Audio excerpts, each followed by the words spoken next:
সোনপ্রয়াগ থেকে গৌরীকুণ্ডে চলে এলাম। এবার গৌরীকুণ্ড দর্শন করে তারপর শুরু হবে আমাদের কেদারনাথ যাত্রা। যেদিন গৌরীকুণ্ডে আসি সেদিনও আমাদের বিকাল হয়ে গিয়েছিল, সেই জন্য সম্ভব ছিল না সেই দিন কেদারনাথ যাত্রা শুরু করা। তাই প্রাণ ভরে গৌরীকুণ্ড দর্শন করে এবং আশেপাশে যে নদী, কেদারনাথের ওখানে জানেন মন্দাকিনী নদী, তো সেই দর্শন করে আর প্রাকৃতিক দৃশ্য দেখুন না, মেঘেই পাহাড়গুলো ঢেকে দিয়েছে। সে কত ছোটোবেলার কত গল্প আমাদের সেই দেখে মনে পড়ে যাচ্ছে। সবাই মিলে ওইটাই দেখছে আর নিজেদের মধ্যে আলোচনা করছে। পুরো মেঘে ঢাকা, এবং আমরা চিন্তায় পড়ে গিয়েছিলাম বেশ, যে কালকের আবহাওয়া কেমন থাকবে, আমরা কেদারনাথ যাত্রা শুরু করতে পারবো কিনা।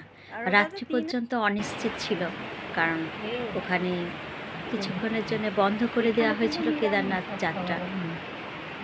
এবার যারা পিট্টু করে আসে তাদের বলে দেওয়া হয়েছিল যে যদি রাস্তা খুলে যায় আমাদের যেন জানায়। এই গৌরীকুণ্ড, এখানে যাওয়ার সময় অনেকে স্নান করে, আবার ফেরার পথেও অনেকে স্নান করে, গৌরীকুণ্ড জল স্পর্শ করে। এখানে মায়ের, গৌরী মায়ের মন্দির আছে আর নদীও আছে। যাই হোক, আবহাওয়া ভালো হয়ে গেল, মোটামুটি আমাদের যাত্রাও শুরু হয়ে গেল। এইবার সারাটা পথ আপনাদের দেখাবো কেদারের পথ কেমন, যেমন দুর্গম তেমনই অদ্ভুত সুন্দর। প্রকৃতির রং, প্রাকৃতিক দৃশ্য, প্রাকৃতিক সৌন্দর্য ভগবান যেন নিজ হাতে ঢেলে সাজিয়েছেন। চারিদিকেই জলপ্রপাত আর পাহাড়ি পথে সবাই নিজের মতো করে হাঁটতে ব্যস্ত। মন্দিরও আছে ছোটোখাটো, আর চারিদিকেই শুধু দেখবেন জলপ্রপাত। সবাই কেউ দাঁড়িয়ে ফটো তুলছে, কেউ দাঁড়িয়ে ছবি তুলছে, আবার কেউ ভিডিও করছে, আর কেউ আবার মুগ্ধ চোখে প্রাকৃতিক দৃশ্য দেখছে। এবং দেখার মতনই, যেতে যেতে দাঁড়িয়ে পড়তেই হবে প্রাকৃতিক সৌন্দর্য দেখার জন্য। আর ভগবানের কাছে যাচ্ছি আমরা, একটু তো কষ্ট করতেই হবে, তাই না? দেখুন সবাই যে যার মতো হেঁটে চলেছে, কেউ ঘোড়ায়, কেউ ডুলিতে, কেউ পিট্টুতে, আর বেশিরভাগ লোক কিন্তু হেঁটেই চলেছে। তারপরে লাঠি তাদের ভরসা। আমরা যাচ্ছি, আবার কেউ ফিরে আসছি। পথে দেখা এরকম কত অজানা অচেনা লোকের সাথে পরিচয়, তারা ভারতবর্ষ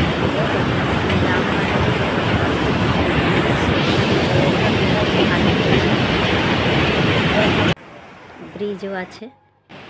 আর যত এগোবো দেখবেন এত সুন্দর প্রাকৃতিক দৃশ্য।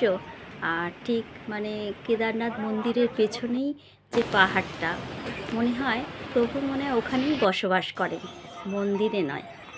দেখলে চোখ জুড়িয়ে যাবে, চোখ ফেরাতে পারবেন না আশা রাখি। এবং ভালো লাগলে অবশ্যই লাইক, কমেন্ট, শেয়ার করতে ভুলবেন না। কত মানুষ দেখুন চলেছে, কত পথ এখনও যেতে বাকি। কেউ থামছে না, কেউ আবার ক্লান্ত হয়ে একটু রেস্ট নিচ্ছে, নিয়ে তারপরে যাচ্ছে। বিভিন্ন জায়গায় খাবারের দোকান আছে, তারপরে সরকারি টয়লেট আছে, হেলথ ক্যাম্প আছে। কারুর যদি শরীর খারাপ হয় কোনো সমস্যা নেই।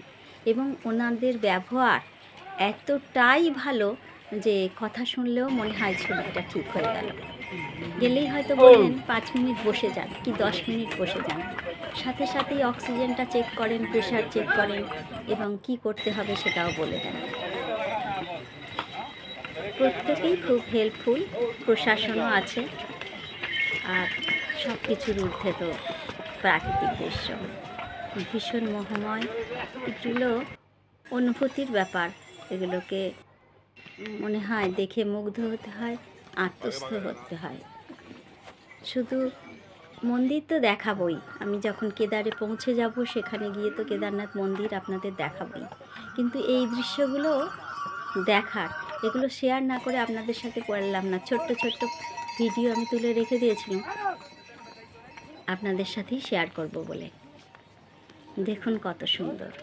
সাথে থাকুন, পাশে থাকুন, সবাই ভালো থাকুন, সুস্থ থাকুন, সাবধানে থাকুন। আর যদি কেউ যেতে চান যেতে পারেন, ভয় পাবেন না।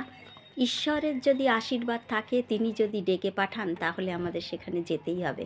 আমাদেরও যাবার প্রথমে কোনো ঠিক ছিল না, হঠাৎ করেই যাবার সুযোগ হয়ে যায় এবং অবশ্য আগে থাকতেই টিকিট কাটা হয়েছিল, কিন্তু একদিনের ডিসিশানেই আমাদের যাওয়াটা ঠিক হয়। তাই বাবা ডাকলে সবাই যেতে পারবেন, যে যেভাবে যেতে পারে আর কি।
আবারও বলি, ভিডিও ভালো লাগলে লাইক কমেন্ট শেয়ার করবেন আর সাবস্ক্রাইব করে পাশে থাকা বেল আইকনটাকে প্রেস করতে একেবারেই ভুলবেন না। তাহলে আমি যা যা ভিডিও আপলোড করবো তার নোটিফিকেশন আপনাদের কাছে চলে যাবে এবং আপনারা তা দেখতে পাবেন। সবাই ভালো থাকুন, সুস্থ থাকুন, সাবধানে থাকুন, সেকারণে